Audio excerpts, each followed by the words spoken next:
We have got 5 episodes. 6 technically, but the last one was a little bit of a shit show. Yeah. So we've got about 5 in. So right. We're getting better. Yeah, and for anybody's... I like this new setup.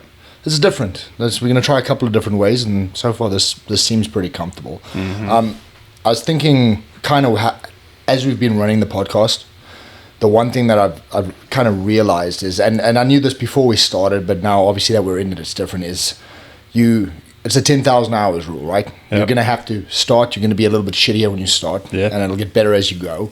I think we had a lot of good points in the previous episodes. In this one, there's 2 things I'd like to touch on. The one is, the indecision, right? Mm-hmm.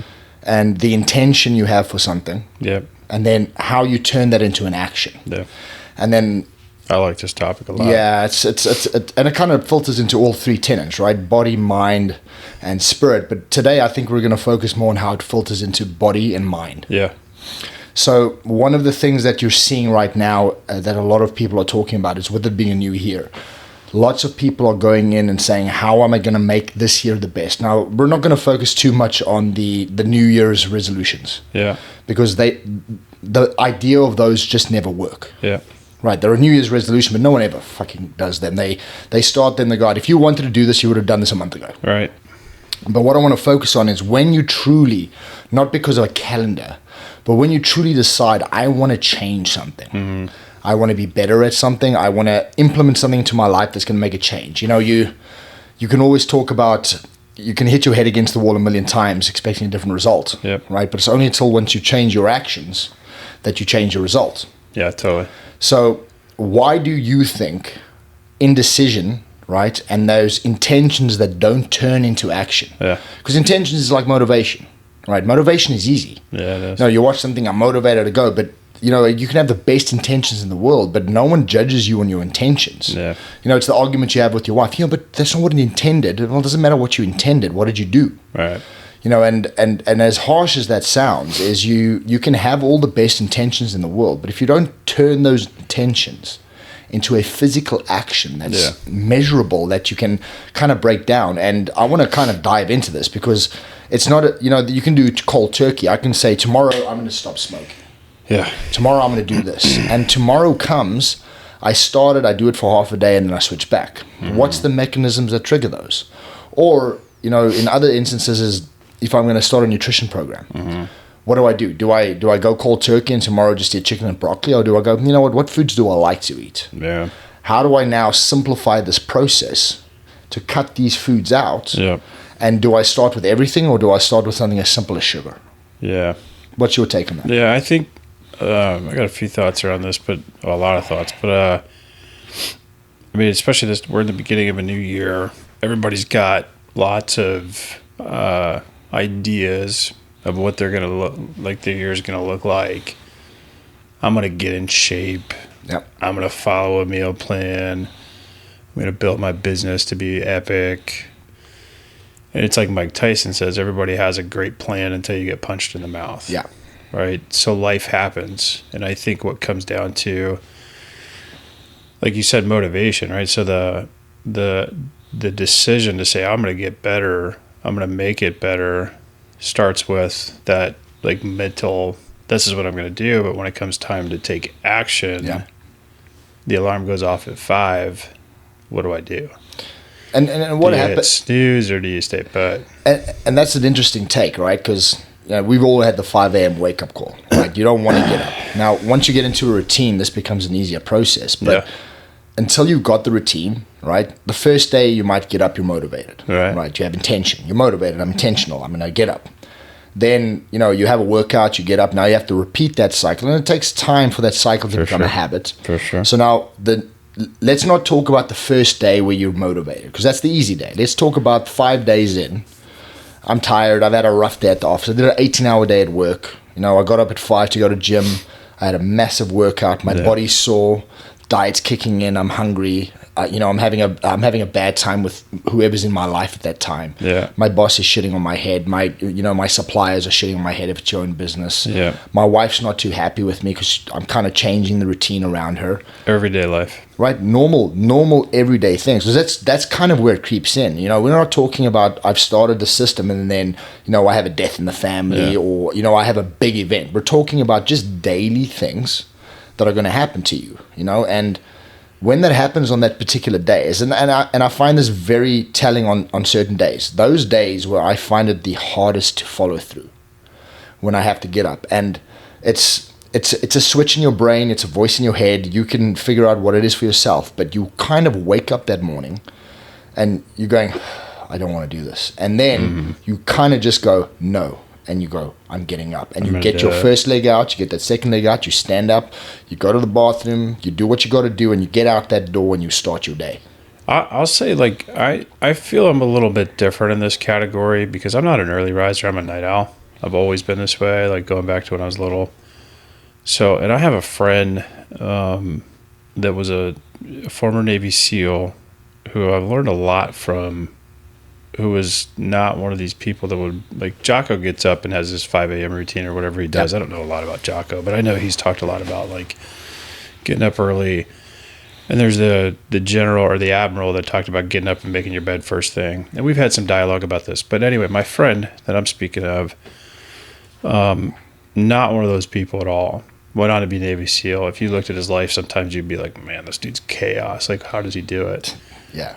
But the dude's in incredible shape, always working his ass off. Mm-hmm. And one of the things I've learned from him, and I'm not saying that I'm a proponent of waking up early. I like those things. I think it's just a better start to my day whenever I wake up, first one up in the house. But my point is, I think the reality for some people, and I was guilty of this for a long time, I was doing things that would set me up for failure. So if I was struggling to wake up earlier, like, I'm one of those, I've always been like this. Like, when I was in the military, we had 5 a.m. formations. I woke up at 4:55 because I put my PT clothes on the night before and slept in them, threw my shoes on, got to formation at 5. Maximize your sleep, right? Maximize my sleep. So, same with work. If I had to get up and go to work, I'd get up, pour my coffee, I'd have it preset, I'd have my clothes laid out, my lunch ready to go, I'd preset everything. Efficiency. I slept as long as I possibly could. Yeah. I like my sleep.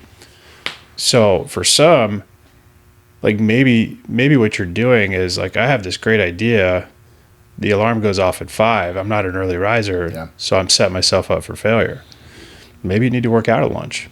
Instead of going to lunch and hanging out with your buddy for an hour, go hit the gym at 12. And, that's a really good point because, when people set out, whether you're watching someone that you follow online or you're trying to find certain tenets, there's certain things people say that they'd say, this is the way to do it. Now, if I can give anyone advice, that's the way they did it. Right. You would hear a certain group of people that say, Arnold Schwarzenegger says this. He goes, if you don't have enough time to do this, sleep faster. Right. Yeah. And that sounds great when he says in principle, right? But how do you do that? And I take this on a personal thing, right? So I don't get up early because I like getting up early. I'm not an early riser because I'm a fan of it. I like sleeping. I like my sleep. I want to get enough sleep in. However, I found, for me personally, that when I get up earlier, I manage to get more time and quality into my day. So I will take the sacrifice for the earlier day.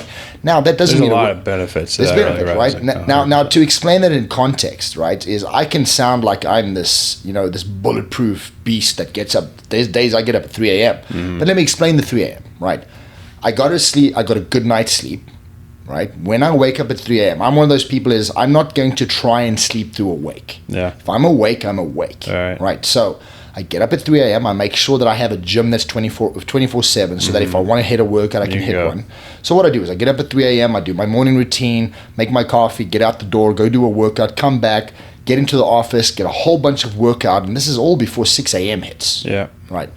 Now what happens is I get to about 7 a.m., I wake my wife up with a cup of tea, make sure she's good, spend some time with her, and then I have a nap. Yeah. Right. So I could be this beast and go, you know what, everybody, I'm up at 3 a.m. and I'm pumped. I'm not. I'm scheduling my day for efficiency. Right. Yeah. Now what happens is if you get up at 3 a.m., the minute that the sun starts rising, you get that all of a sudden your body kind of goes, oh, it doesn't really know what's happening. Mm-hmm. Right. You listen to your body. So there's days that I'll get through 4 a.m. startup, hit a workout, hit 2 workouts in that day, run a whole bunch of work in the morning. Yeah. I'll get to about 1:30, 2 o'clock, and I'll go, okay, I need a rest. Right. And then I'll go have a 30, 40-minute nap. Right. I get up and I hit another couple of hours. Yeah. Right. The point I'm making is that works for me. That doesn't mean that Arnold Schwarzenegger is going to come and tell me, no, but you have to do this. That worked for him. And that's great. That's a tenet of someone who's successful, who's telling you how he broke down his day. Yeah. And how he did for him. That's what he did for him, right? Yeah. So the most important point here is when it comes to intention, turning it into action, everybody's got to find their tick box. Yeah. It's the same as nutrition. Carnivore diet's a great diet, right? It doesn't work for everybody, right?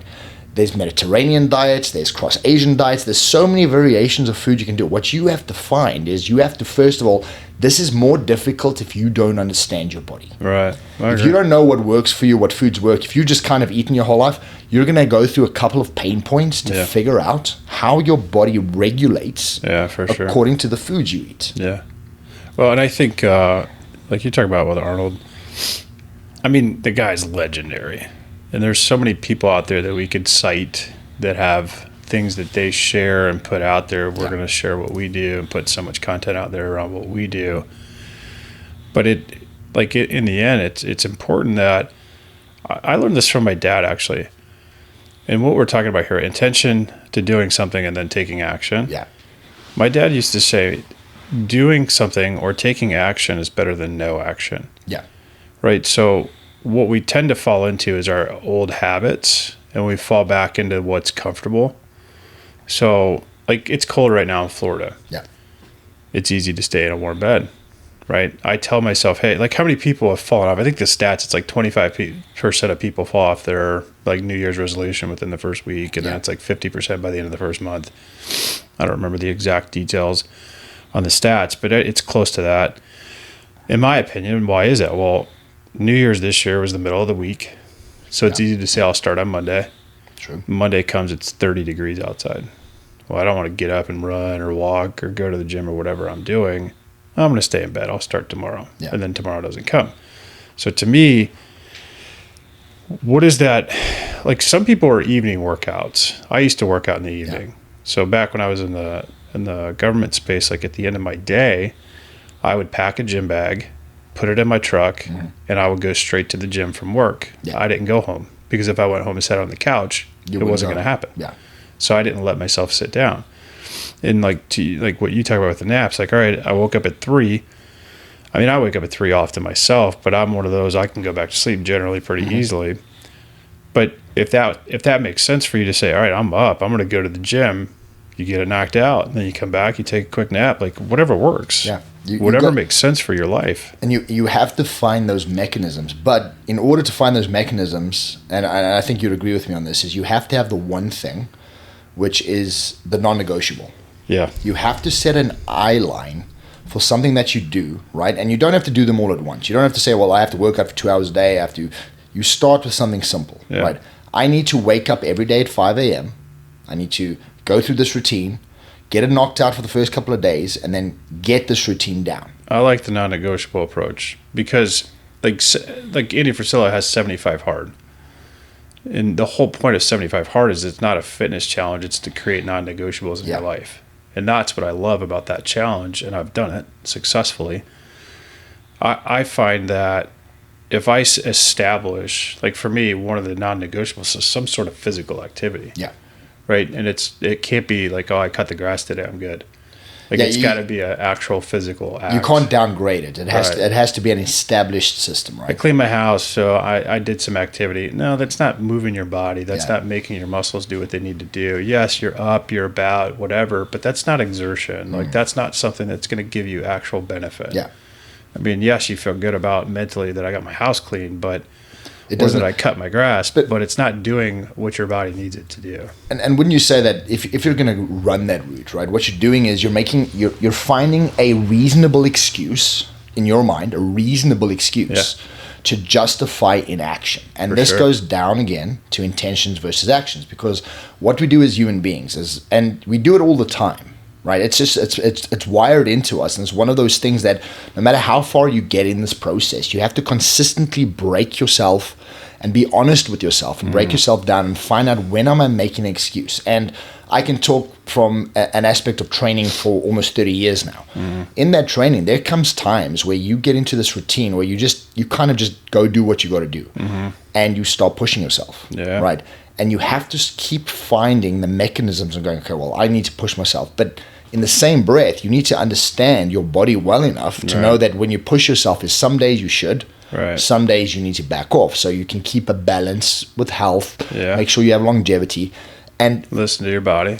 Yeah, and in order to get to this, you have to go through a process of pain. Yeah. And that pain isn't necessarily the pain of working out, the pain of following a certain eating routine. I agree. The pain is consistency. Yep. It's being able to consistently do something on a daily basis. Yeah. And say, no matter what, I will consistently follow through. Now, with that said, consistency, I don't care who you are. I don't care if you're Jocko. Your consistency at some point will be broken by something. It'll be I cannot change this. It could be a flight. Yeah. It could Traveling. be, I have to get up and travel. I have to change my routine, because routines are great, but what happens is, if you live a busy life, which most people do, your routine is going to change. Which is why those non-negotiables are so important. Perfect. But even the non-negotiables are going to at some point be negotiated. Yes. Right? And you have to be okay with that, because what I've done myself is, I've found is that I'll set a non-negotiable. Let me ask you. Let me pause you. What's your favorite hotel workout? If you're stuck, you're in a pinch, like you're in the hotel and you haven't done shit, what's your go-to thing? What do you do? So here's the thing is, let's talk about a hotel that doesn't have a gym, right? Because if a hotel is a gym, exists. right? It exists. You get to a cheap motel out in the middle of the country. There's no gyms, right? Yeah. Most places would have a little space, a couple of dumbbells, maybe a treadmill. Right. Like it'll be the most basic things. If you're really lucky, you'll get into a place that's really well kitted. Yeah. If you're walking into that space with the idea that I'm gonna have this full body workout, you're gonna fail. Yeah. So what I do is, if I go to a place that doesn't have a gym, right, what are my options? Depending on the weather, I can go outside. I can go for a quick stroll walk, do some sprints. Yeah. I can get something out. What's the easiest? Get my ass out of bed, do 100 squats, do 100 sit-ups, do 100 push-ups. I thought you'd say something like that. I like 100 burpees. So I've done that plenty of times in the hotel. Like if I've been traveling somewhere, I actually did it this past summer, where I don't travel a lot anymore, but 100 burpees, like it's full body exercise.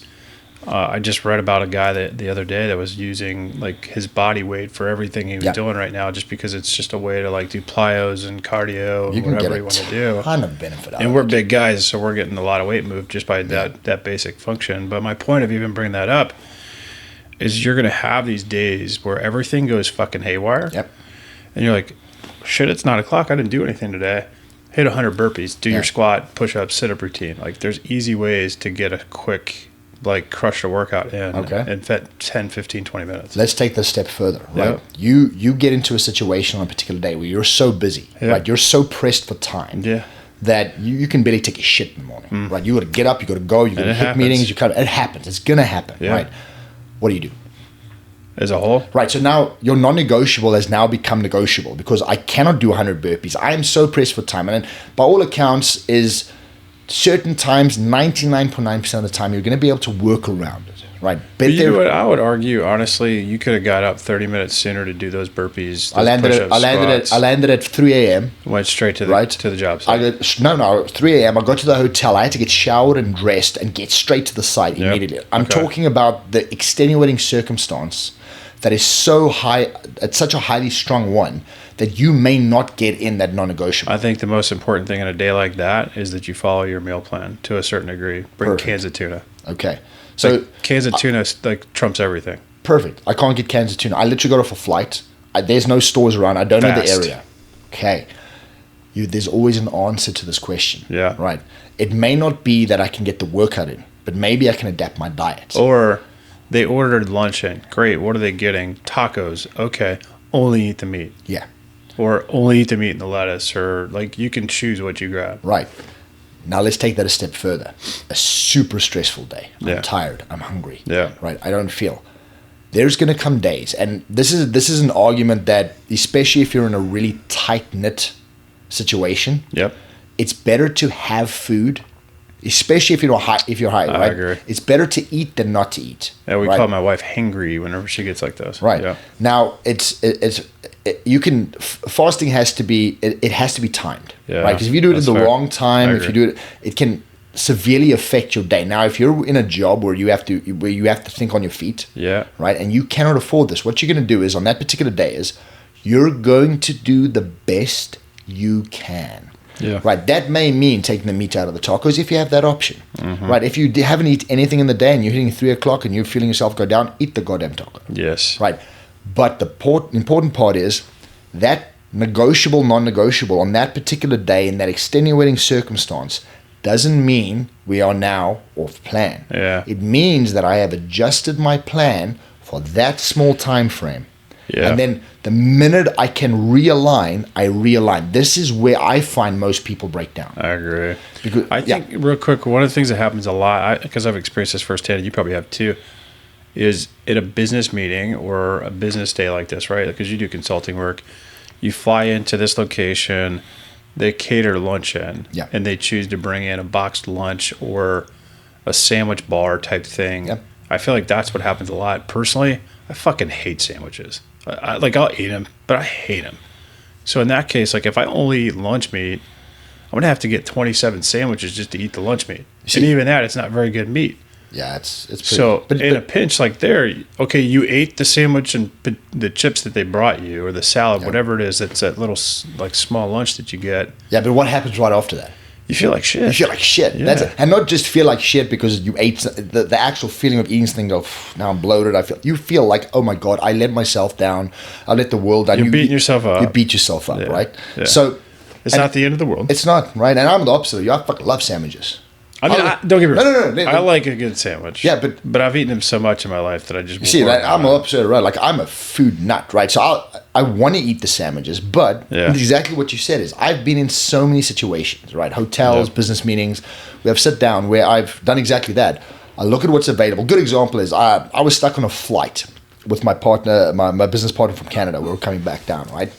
And we got stuck in Atlanta for 5 hours, right? So now we're in the Delta. Luckily enough, he's a Delta Platinum member, so he gets us in the Delta room, VIP room, right? So we're sitting there and I'm having a look at the options. Now, I give them this. I remember going to these rooms 10, 15 years ago, and all you had in there was shit. Like the food was shit. They've really upped their game. Continental buffet for lunch or something. Right, you know what I mean? So they've upped their game. So now I'm looking this going, you know what?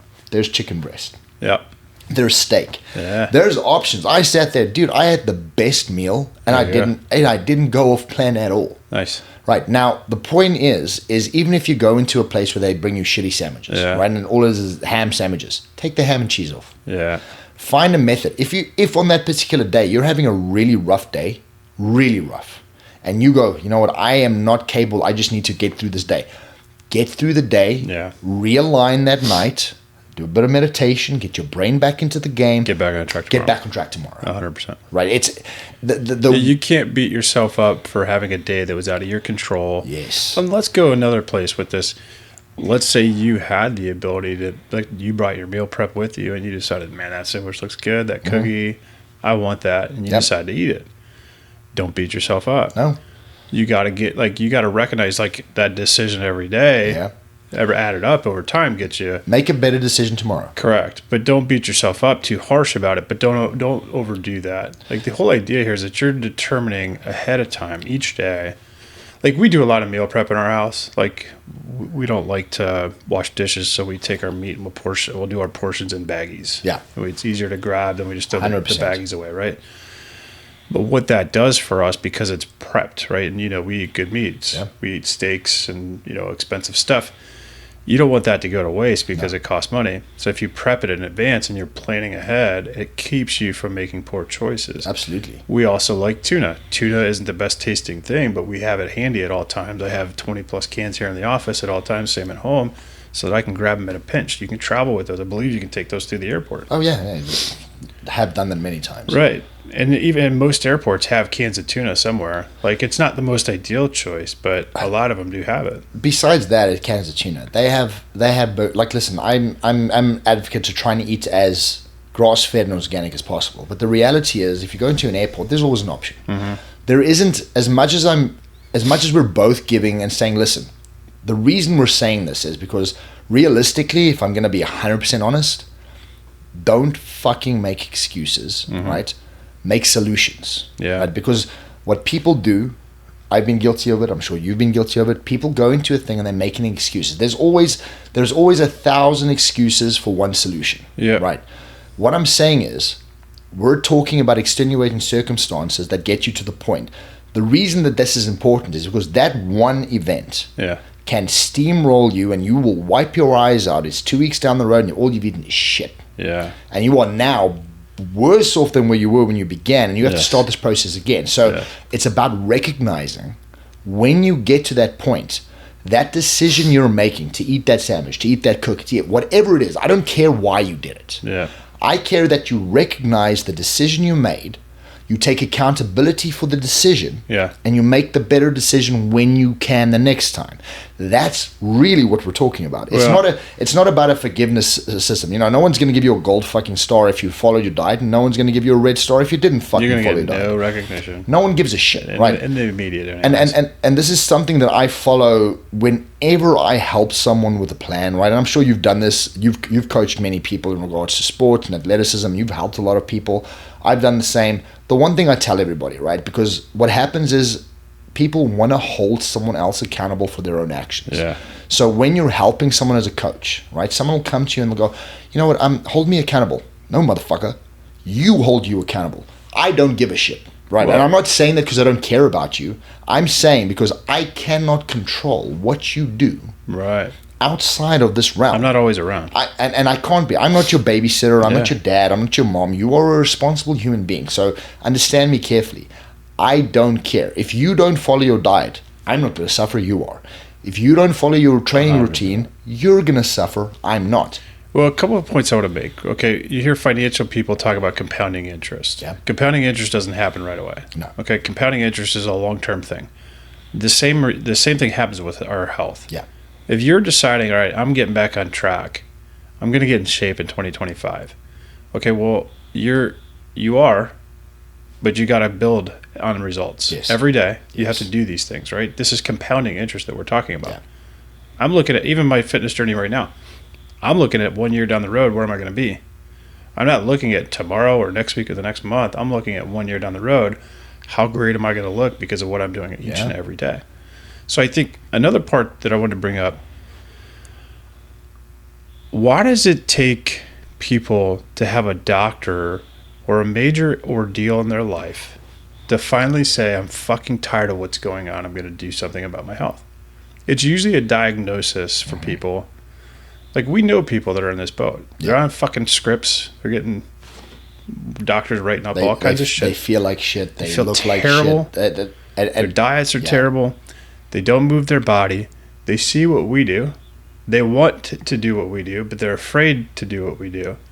But it's like, we're not special. No. There's nothing. We have the same human response that everybody else does to everything, to whatever temptations you want to have. I see that piece of chocolate cake. I'm not a big cake eater, but it looks fucking good. Yeah. And I bet it fucking tastes good. Absolutely. But I'm not going to eat it. Yep. Because I know that I'm trying to lose fat and build muscle. It doesn't equate to my results. I don't fucking drink anymore. Why? Doesn't incorporate anything good for my goals. No benefits for what my outcome is. It does not help me reach where I want to go. So guess what? I'm not going to do it.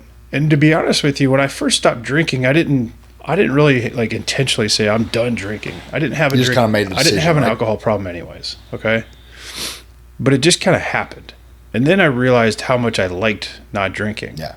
And then I kept doing it. And now I'm like, I don't even think about it. It's been 2 years for me, basically, since that day.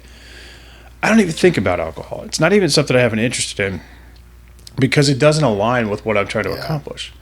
But again, my point is, it should not take you a catastrophic event in your life to get on this bandwagon of taking care of your personal health and well-being. And it's just like you talked about, like that person now all of a sudden, let's put it into play. And we're here to help people. That's our goal. Yeah. We're here to help everybody get back on track. But we ain't going to sugarcoat anything. No, we're going to be direct and honest because that's just who we are. But if you don't take your own fucking accountability for your life, your health, and your well-being, nobody else will. No one cares. The worst about that is the people around you that do care about you, right? Even if they want to take, they're still not accountable for you, right? They cannot step in. And to go back to what you're asking, why do people do that? The mechanisms for it are, it's a super deep dive, and this is why we have tenets, right? So for anybody who's trying to figure out why we go body, mind, spirit, right, is because they're interconnected. 100%. Right. So I'll tell you a quick story. So when I was working in South Africa, I worked for a corporate company, right? And the corporate company, I worked in the direct marketing division, and then we had the guys who did direct sales, right? And we had a guy in direct sales, and he at the time, he was his late 30s, right? And he had a diagnosis, just as you said, and his diagnosis was for type 2 diabetes. Okay. Now, very type fixable. 2, right, very fixable. Type 2 diabetes, for those who don't know, is type 2 diabetes is is not even just being fat. Is the worst thing about it is I've seen people who are skinny who get it. Yeah, I'm sure. Right now, like if you walk around, try and note, right, for if you don't have any insight on this, when you walk around, especially in the summer, try and have a look at it and see how many people have got those little patches on their shoulder, right? Those little basically just injects you with insulin as you need, right? Yeah. Now, the reason you want to look at that is the amount of people who are young, right, between 18 to 25, who are skinny, who are wearing it. Now, why are they wearing it, right? It's not even skinny fat. Some of them don't even look fat, right? Some of them don't look out of shape. But why is it affecting them? It's because our food system contains so many sugars, right, that it can inadvertently affect how your pancreas produces insulin, right? So now, why is this a good point? The point I'm making is, so this guy gets this diagnosis. He's 38. So now his life is, he's a sales guy, right? Now, you and I know sales guys. Sales guys, they go out, they entertain clients, they drink, they do events, right? And the nature of a person who stays in that industry is someone who drinks alcohol, likes to party, doesn't check what he eats because he's there for the client. He makes the client feel good. Experience. Right. Yeah. Nothing wrong with that. However, this guy gets the diagnosis. Now, when he gets the diagnosis, he's all of a sudden freaking out. Question to him. Does he drink a lot? A ton. So when I'm explaining the sales guy, this is a guy who goes out, he drinks every day, he entertains clients, he doesn't watch what he eats, he doesn't exercise. And alcohol turns the sugar in your body. 100%. He's a happy guy, right? And no account was this someone who kind of was unhappy. What happened is his life went through a change where all of a sudden the doctor said, listen, you now have type 2 diabetes. You now have to get on insulin.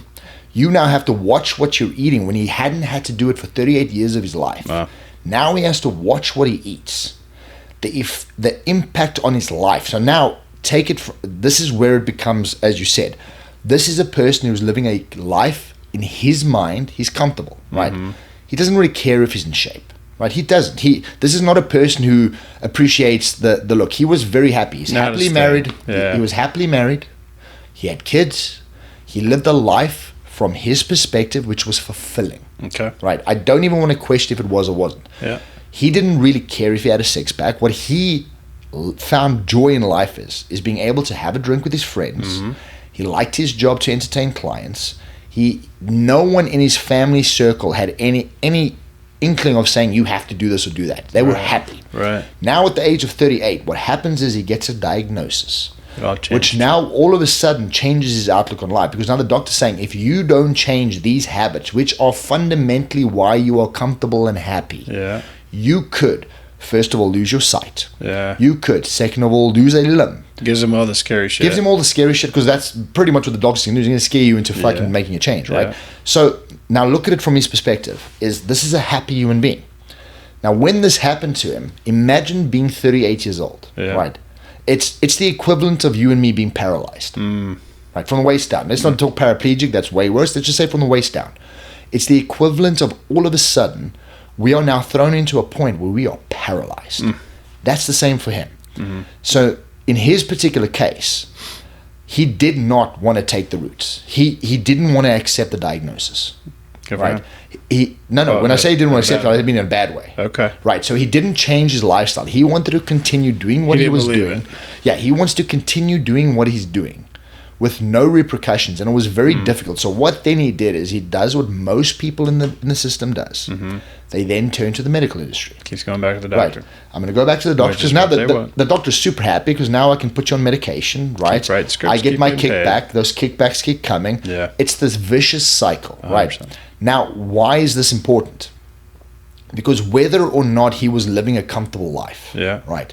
Was he giving himself the best life possible for what he had? No, he wasn't. That doesn't mean, for anyone watching, no one is saying that you cannot have a drink, right? My personal opinion on alcohol, there is no benefit to alcohol. I agree. Alcohol is the reason you get intoxicated by alcohol is the minute alcohol hits your liver, it turns into a toxin, it literally poisons you, and this is why your body reacts the way it does. Right. That is why you have hangovers. There is no benefit other than the social aspect that you may get when you get tipsy and maybe you get a confidence boost. You're getting fucked up internally. I know personally, one of the things, like, and my wife can attest to this, there was a period of time for me socially that I felt like I needed a couple drinks to relax because I just was uptight. I would pick a social reason, aspect, right? The social part of it. Now that I've been sober for as long as I have, I'm like, I don't even think about it. I'm the same person all day, every day. Which is really fucking cool. And that's super important, right? So why is this guy a good example? As you said, why do people do it? Well, they do it because, one, they're uneducated. Two, they haven't had influences in their life that tell them to go a certain route. And three, in their particular line, they didn't see the benefits of longevity. Yeah. And that's an important statement, right? Because I feel like a guy like him probably didn't think about that, though. He probably felt, to a certain degree, like, hey, I'm living the good life and I'm invincible until I'm told you're invincible till you're not invincible, right? None of us are invincible. Yeah. So as I explained, and we've had conversations on this, as I've explained to everybody, is why would he or should he have made the change? Now, he's 38 years old.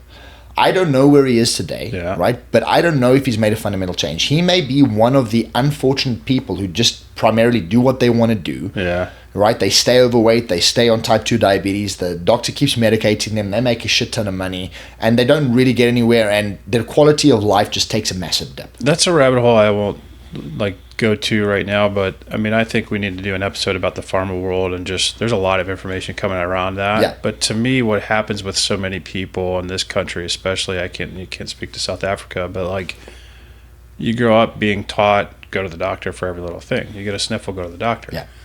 And then after COVID, it got even worse, in my opinion. I think it's starting to come back around. We're like, wait a second, we're starting to see exposure to the medical and pharma world.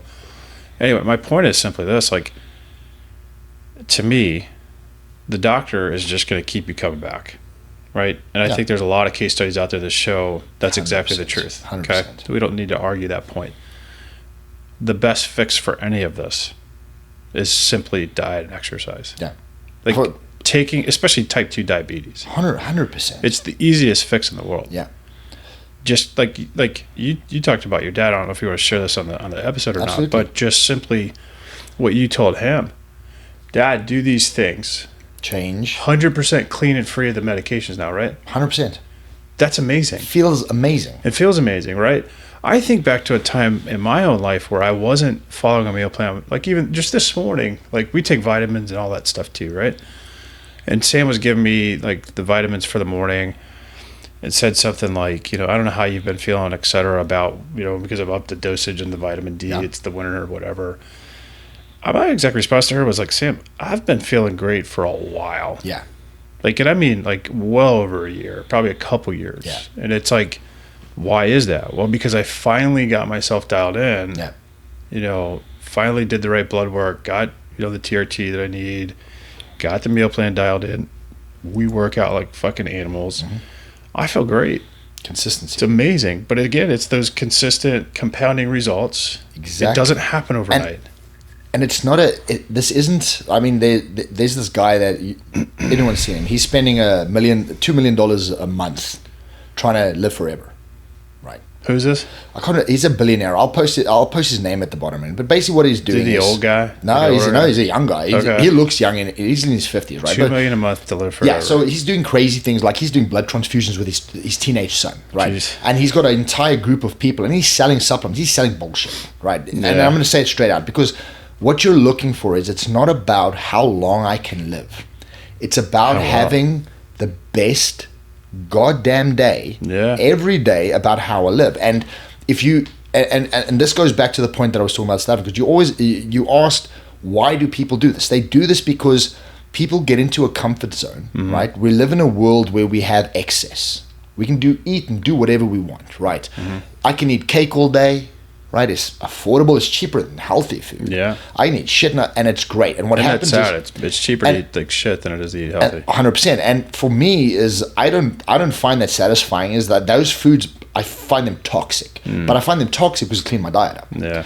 But if you haven't cleaned your diet up and you are eating these foods and you're engaged in these systems, what happens is you get stuck into an addiction cycle because they're addictive, right? The sugar is addictive. The way that the chemical additives in foods are addictive. So pay to your question, why do people do this? Because what's happening is, in their mind, they're living the high life. Yeah. I get to eat the best shit every day, right? In their minds. Yeah. I don't have to do anything physical. You know, it's the Wall-E movie, you know, that Disney movie. Yeah. Right? Basically all these fat people sitting on there, no one walks anymore, everyone just rides around on a cart. Yeah. It's basically what the world thinks of America. Yeah. Not even joking. That's how the world kind of sees America. Are we the most obese country in the world? You're not. There's countries that are worse out there. Really? South Africa's way on the cusp of that. I do know the dinner plates have increased in size. It has, but over time. I mean, if we talk about outside of in Europe, parts of Europe, it's slightly different. The diets are different. But the thing is, the excess is a Western thing, right? Having as much as I possibly can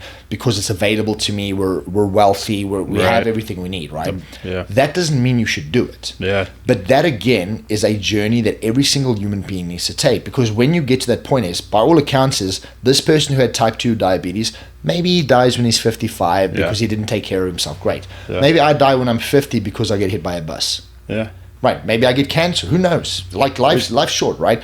It's not about the length. It's about the quality day in and day out. And my personal opinion is that quality with purpose. What comes with purpose?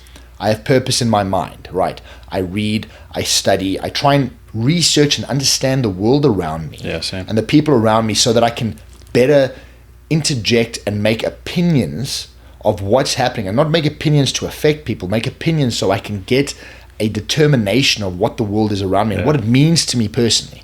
That then ties into my spiritual, because my spiritual is understanding what is my purpose in this world.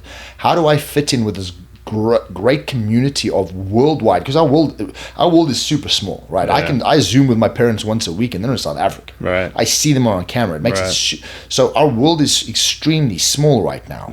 So how do I fit in with these billions of people around me, and how do I fit into that world? And how do I understand, you know, from a consciousness point of view, is how do I fit in and how do I raise my frequency to be the change I want to see in the world and be that better person? And that ties then back into body, because what I want to do is I want to live, when I experience these things, I want to feel good. Yeah. And listen, everyone loves eating it. Like you said, you mentioned chocolate cake. Like, everyone loves eating a piece of chocolate cake. It's delicious. And every now and then have a piece of chocolate cake. Right. But I don't want to eat so much chocolate cake that I feel like crap afterwards. Yeah. So it's about regulation, because let's take the physical form of eating, right? How much time a day do you physically spend eating? Let me back up really quick. The one thing that's really ringing in my head when you're talking about the mind, body, spirit, and the things that we do and why we do it, I had a mentor say to me not long ago, life is a marathon. Everybody lives their life like it's a marathon. Yeah. But I'm not guaranteed tomorrow. No.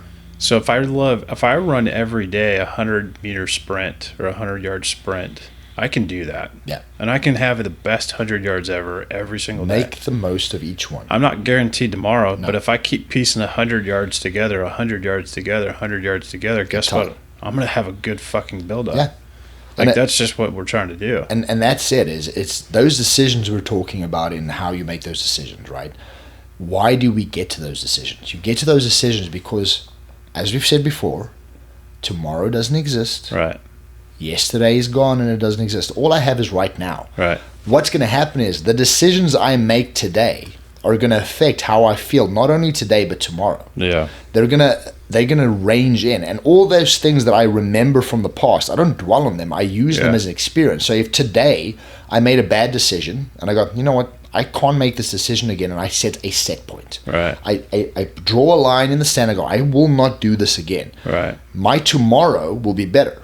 and my yesterday has taught me a lesson. Yeah. That's the only things that the future and the past are good for. Totally agree. Right. But all those decisions are made right now. So make those decisions in a way that's going to give you the bump to get you in. And like you said, you made a good point, is 100-meter sprints every day.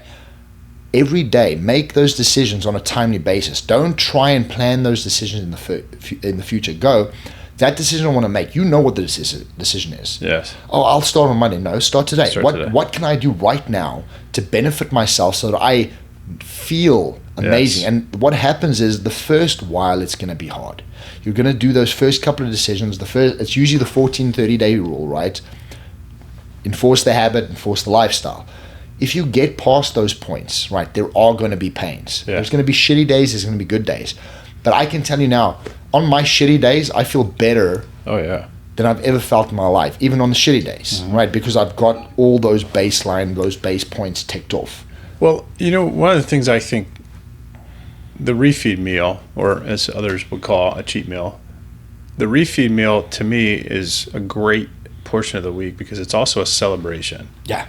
Because I worked really hard through the week, meal-wise, to make sure I'm not eating shit, to make sure I make good decisions, to make sure that I'm living the way that I should be living or want to live, that I choose to do. Okay, let me just hold that gun to my head. You're not standing over me. I'm not standing over you. I'm deciding what we do or don't do. So when I have that meal, if it's a double cheeseburger with bacon and fries, then that pound of fries and a bowl of ice cream, it's delicious. Yeah.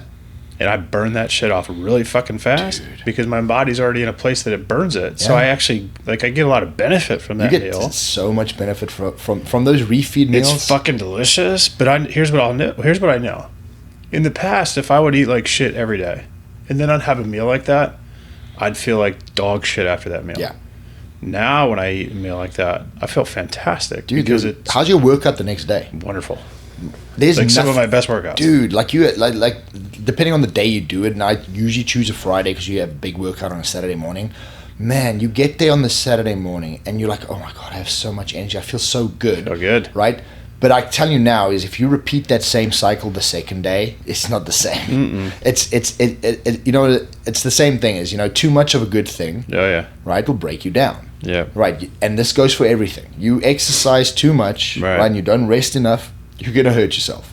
You rest too much, you don't exercise enough, you're gonna get fat. You don't monitor your diets. There's balance in all of this. But I can tell you now, when it comes to a refeed or a cheat meal, however you want to lay it down, you want to add some sugars and extra calories, the things you shouldn't eat, right? And we're not talking, when we say a refeed meal, it's strategic, right? I'll tell you a brief story with Kevin when I introduced him into refeed meals. He's like, I really like tacos, and I said, you should have a burger. And he's like, no, but I like tacos. I'm like, I have tacos and a burger. And the reason I was saying it was because in his mind, he's like, but I like tacos. It's not about the taste. It's about what you get out of it. Now, what happens is the general cheeseburger, right? And we're not talking, I don't want to put McDonald's down. And sidebar really quick. I wasn't the biggest fan of cheeseburgers in the past. I fucking love them now. Yeah, because it's what you get from it. Because if you break down what a cheeseburger is, right, is you've got this nice thick patty, and if you're eating good, you're probably getting in a half a pound to a pound of meat on those patties, right? So you're getting in really good meat. Yep. You're getting in cheese, right? You're getting in all the extras on top of it with the sauces, so it tastes good. Yeah. That little bit of bread is not going to break the bank, and it fucking is delicious. Now you add those potato fries in, right? And you add a shake in or a dessert, and you have that in, and all of a sudden when you're done with that, and I'm going to be honest with you, when you're done with it, you want to eat 5 times more. If you really plan your cheat meal well and you get a really good dense meal in, you lay there on the bed and you feel like the fattest fucking earth, but you feel great. Your stomach's standing out and you're just laying there and it's great and you digest and it's just, you have this great euphoria. It's very different to eating it every day.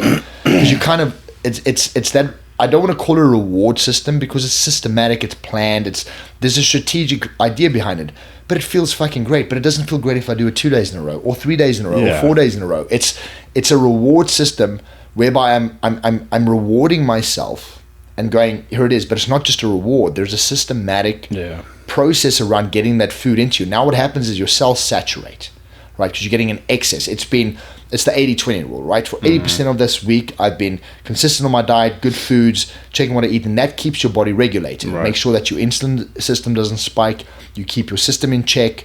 Your body regulates really well. Yeah. But that regulation, right, needs a break. Yeah. And I truly believe that you should break. And this might not work for everybody. I know guys who are on diet consistently, and when I say diet, they have a meal plan, which is super strict. Mm-hmm.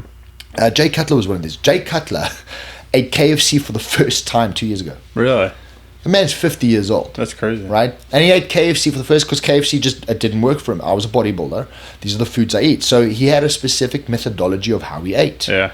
And that's great. If you have a methodology, it works for you, it breaks in. But for the, and you mentioned before, there's nothing special about us. Right. Right. Is everything I achieved through hell of a hard work. My parents aren't overly athletic. My parents didn't do sports outside of high school. Yeah. I don't come from a massively athletic family. We don't have these huge achievements. Same. Everything I had to work for, I worked my ass off for. Same. Right, and these methodologies that we figured out was through trial and error and figuring out what works for you. So when we're relaying it to you, it's not because I'm this athlete who's going to hold up all these medals. Everything I did out of wanting to be better. Yeah, wanting to achieve Same. more, trying to be the best version of myself I could be through these actions. Yeah. So everything we're talking about under body, and today we're focusing massively under what body and mind is. The mind part is turning indecision, turning those ideas that I want to push through, turning them into action. I want to throw something in real quick about, like, to that exact topic of indecision, or like I decided to take an action, and now what do I do? How do I take the action? I think a deterrent for people, at least those that I've known in my life, they don't really know what to do. And then I think a deterrent also is, like, eating healthy is bland. It doesn't taste good. Well, it doesn't have to be that way. That is such bullshit. It is bullshit, right? Tuna's bland, I'll give it to you. Do you know why, though? But it's preparation time. Yeah. Right. But what happens is, the reason that you've seen people, right, eat bland food is because the preparation of that bland food is quick, easy, and efficient. Right. Now, you see it mostly with bodybuilders, right? Because bodybuilders has to spend a large portion of the day. Now, the food he eats, he's trying to get to a certain level. Yep. He's trying to drop body fat. He's trying to maintain muscle mass. So what he's eating is eating a large amount of proteins, low amounts of fat, a little bit of carbs. He's trying to just make sure he maintains. So the food looks bland as hell, but in his mind, that guy's trying to achieve a exceptional level of human conditioning, which can be maintained for a very short period of time, and then he's going to look like the rest of us. Well, for me, like, chicken for me is like my bland. I fucking hate chicken's a fucking salad. I hate chicken. So for me, if I do eat chicken, which I keep it around sometimes because it's just a variation of tuna, but I keep, like, I think it's Pete's hot sauce or something. I can't remember which brand I use. Dump it on. I load it up with hot sauce. There's my meal. And for me, it's a psyche play where it almost makes me think I'm eating hot wings. Yeah, I'm not. But it almost in my head. It's like hacks, right? Because Yeah. you hack how you want to eat, and it doesn't mean that food must taste bland. My wife, she's recently found these keto recipes. Now, I give her this is they take a lot more time to prepare. But when you read the macros are exactly what we eat. A lot of benefits. Right.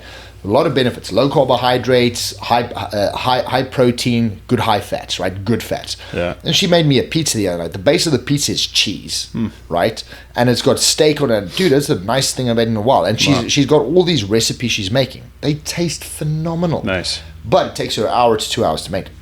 Now that's where the difference comes. If you don't have the time to do that, that's why you see people do crazy things like cook a chicken breast, put it in a blender with water, and add flavoring, because they're trying to get in the benefit without spending too much time preparing. Which is why I keep tuna around. I mean, and I'm not trying to undermine her by any means when I say this, but, like, I feel I personally don't necessarily have the time to make an 1 hour to 2 hour meal. We have 3 small kids. Like, it's challenging for us. You have to do it according to your lifestyle. Yeah, for sure. And in her particular cases, she honestly doesn't have the time either, but she had to find a mechanism to be able to get that food in, and she cannot do it the same way I do it. Where I'll like you say, I'll grab a can of tuna and just chug it down with water. Right. It's not that she can't do it, is she doesn't find the benefit, and so her switch base where she will go from being on a good eating plan to off a good eating plan is based on how she perceives the food. Yeah.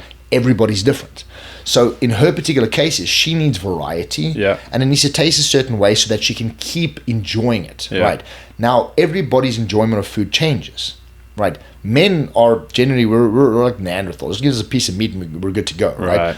Women want to have more variety because their palates are way more sensitive than ours. Are they? That's way more. Their sense of smell is higher. I know that. Right? Yeah. Which means that their taste buds are higher. So for them, having something that tastes better would be more beneficial. Yeah. And there are mechanisms to do this, and you don't need to cook the food. You can get yourself a food service that makes them for you. There's a lot of that now. There's tons which is of something them, right? like, honestly, I feel like there's a good amount of people that are going to follow us and subscribe to us that are doing well financially. Yeah. I would totally suggest a meal service. Absolutely. I know, like Nutrition Solutions is a local one. That guy's pretty huge for people that and he's got good options, man. He does. He has fantastic options. He's very strict with his chefs. And it tastes good. I've seen some of his stuff. It looks good food. And the point is, like, there's multiple places or services like that. They drop, like Nutrition Solutions drop. This isn't a plug for them, but like they drop it right to your doorstep. It's just a great service. Nutrition Solutions would like a sponsor if you're listening. Yeah, right. I'm going to plug you again. 100%, yeah. Let's go. But the idea is that there's opportunities out there. Like, I don't know what to eat. We'll go to that guy's website. He's going to lay it out for you. But this is where it breaks down the excuses. Because there's no fucking excuse anymore. Yeah, and that guy, I've watched a lot of his stuff. Like, he's a no nonsense, no bullshit kind of guy, which I really like that. He wants the right people like us there. Yeah. But there's so many people that can benefit from simply saying, all right, I want to do this. I want to work out. Find a meal plan service. Get it drop shipped to your door. It's going to save you that time. If you can afford the service, put it in the freezer. I would almost argue that's more important than paying a personal trainer. 100%. And in the same breath is like, and I've had this conversation with people. Personal trainers, right? There's great trainers out there. Do you need a trainer? No, you don't. What a trainer does is, right, there's two types of people. You're the person who, this is the first time you're entering a gym, right, or you've been out of the cycle for a while, and you need to now figure out how to kind of get back into it and what's the most beneficial to you. Mm-hmm. So you're going to go through a process where you're going to go in and you're going to work out, and you're going to change things around, and you're going to have this personal trainer take you through a process where you are confident in working out. Yeah. At the point that you are confident in working out, you should now hop in and do it yourself. That's my opinion. If you have a personal trainer and you do it all the time, that's good for you. My opinion is if you go past a certain point, what happens is that personal trainer it's your accountability state, and that shouldn't be it. You should be accountable. Then what's going to happen is you're going to have guys like you and me, right? You came and trained with me. The reason you did that is, other than the fact that now I have a training partner, and that's fucking awesome. So anyone who trains, get a partner. Yes. Right. It broke down during COVID, and the reason it broke down was during COVID, social distancing and all sorts of things. So there was a bit of a breakdown. But a good training partner, someone on the same level as you that push each other, it's a great thing. Yes. But if you're going to get a trainer, if you don't train with a partner, the reason that you want a trainer is you want that person to test the next limits of your levels. They got to push you. Push me. Take me to the next level. Show me a way that I can be better than I am right now. And then find that, push yourself, and then maybe 6 months, a year from now, do it for another couple of weeks. Yeah. That is the benefit for me for a personal trainer. There's so many options out there. And it goes back to what we said earlier. There are really no excuses, right? Everything we're talking about is not about making an excuse of why I can't. It's about finding solutions of why I can. Yeah. And not beating yourself up on your choices. It's about understanding your choices, laying them out and go, okay, I made a bad choice. Not even a bad choice. There's no bad choices. It's just a fucking choice. Yes. What does this choice and how will it affect me if I do it again? And I don't change that action. Indecision, right? Yes. Versus action. Yeah. Intention versus action. It's great to have the intention, but until you actually sit down and you, in your mindset, thoroughly go, what would this choice mean for me tomorrow, next week? Great. And now I draw a line and go, I will not make that choice again. I'll make a good choice. It doesn't mean that you won't circle back to it in extenuating circumstances. But what you're doing is you have to have a conscious understanding of why, and then make it in. So I think really, sidebar, two things. There's compounding interest in bad decisions. Yep. So you can have the same effect of bad decisions as you can with good decisions. And then the other thing about personal trainers for me, they're not going to get you into shape. They're going to give you knowledge. You get yourself into shape. They're going to help you be accountable because you're paying them. They're going to help you with that, which is great. But in the end, they're not doing the work for you. They're guiding you. They're helping you. And a good one is going to keep you on track, but you still have to do the work. That's a good point. And the whole idea behind hiring that trainer is to find the right one that's going to help give you the tools and the resources so that after you're spent time with those people, I do like communities like what we're developing and creating, to where you can be in there as a lifelong commitment, because I think community is a good thing. I think you need people that are like-minded individuals to help, cheer and celebrate wins and stuff like that, and help give ideas and share best practices, things of that nature. But a traditional, personal trainer, is it realistic for people to pay? They're expensive. Is it realistic for them to pay for that trainer to be around at all times? Maybe. But at the end, I still want to have the ability to say, I'm in control. I got this. Like, I'm going to be accountable to myself. And I'm going to do the work that I have to do to achieve the results that I want. Absolutely. And on that is, you make a great point. You're the one doing the work, right? Don't ever attribute it to someone else. Yeah. They are as you say, an educational driving point that allows you to make the change. But you're the one doing the workout. For sure. He can't do it for you. He can't eat the food for you. All he can do is guide you and say, but you're making the choice. Yeah. So once you understand that and you kind of separate those mechanisms, you're going to run in success. And speaking on the community, is it has to be said is, what do you do once you're in shape, right? What am I? I'm now in shape. I've got my 6-pack. I'm trimmed out. Now, what generally happens is the bounce back effect, right? It's women losing weight. It happens a lot with women. So what'll happen is, I want to lose 100 pounds. Lose 100 pounds. Okay, now I've lost 100 pounds, pick back 100 pounds back up. Because the mindset that a lot of people have is, I do all this work and then when I get goal, now I'm done. Right, and now I just have to go back to what I used to do. No. Now you have to maintain lifestyle. Right, you have to change your lifestyle. I've talked about this a lot, where if we're caught up in results, if you're doing everything for the results, then you're in this for the wrong reasons. Exactly. You have to be caught up in the daily habits and the process of this, and you have to enjoy and embrace the everyday things. Because to me, like, that's why we do it. Like, honestly, like I had this conversation with Sam yesterday, my wife. We were she doesn't like to do overhead shoulder stuff because it just hurts for her. She's got some injuries and some pain there. So do I. However, like, in my case, I actually like to do overhead shoulder stuff because I just do. I don't know what it is about me that I like moving weight over my shoulders. I just enjoy it.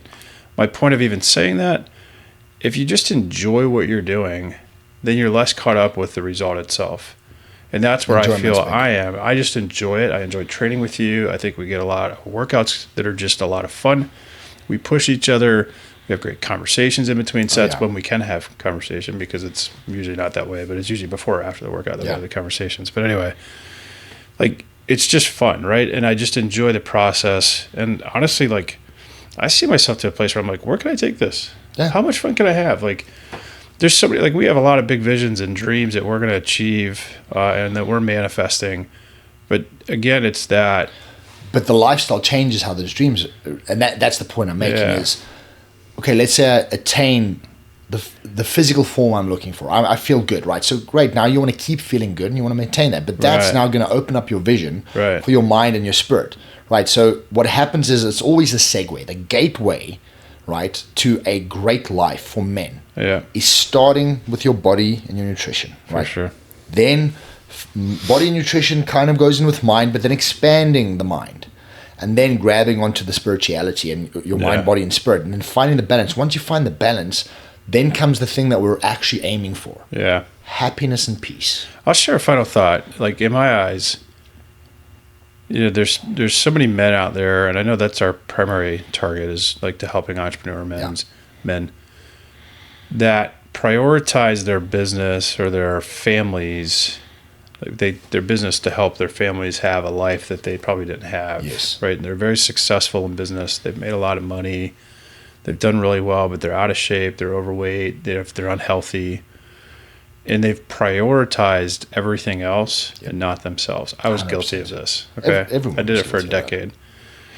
And this, to me, is all about us helping these men realize what they've done. Isn't like, it is what it is. You're still a good person. You're a good human being. Doesn't make you a bad guy.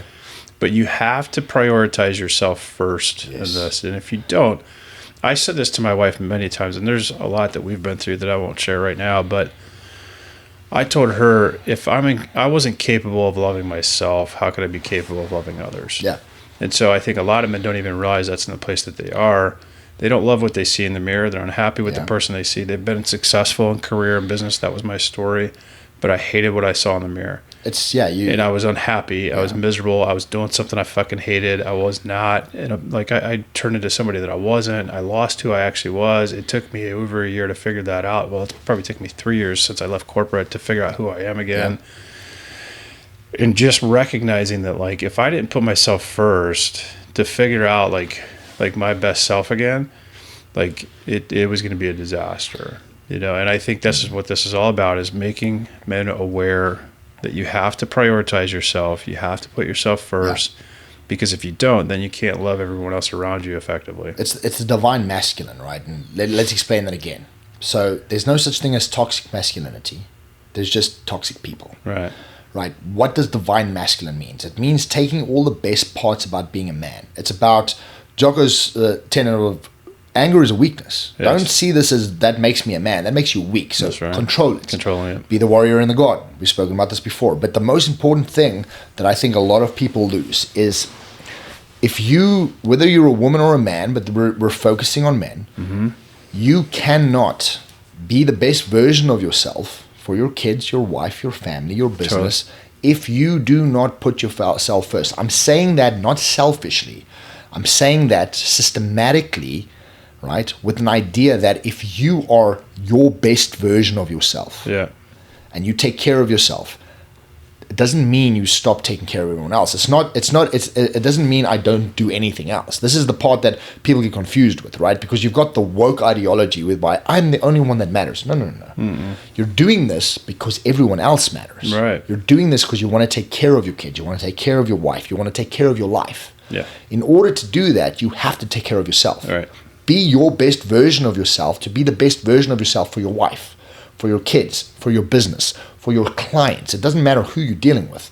In order to be that, you have to put yourself first. Yeah. Not selfishly, but definitively. You have to put yourself in a position whereby I take care of myself so that I can take care of everyone I need to take care of on, with a purpose and an intention of being the best self. Because you could go, well, I take care of my family first. Well, you're going to be an unhappy son of a bitch who's going to take that out on the rest of the world. That's true. Find your happiness, find your peace, and then take that and spread it to everybody. Totally. That's what matters. All right, that's a good spot to end this one. I love it. That's good shit. Awesome, brother.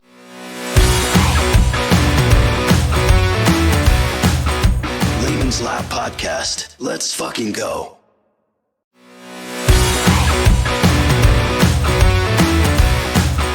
Lehman's Lab Podcast. Let's fucking go.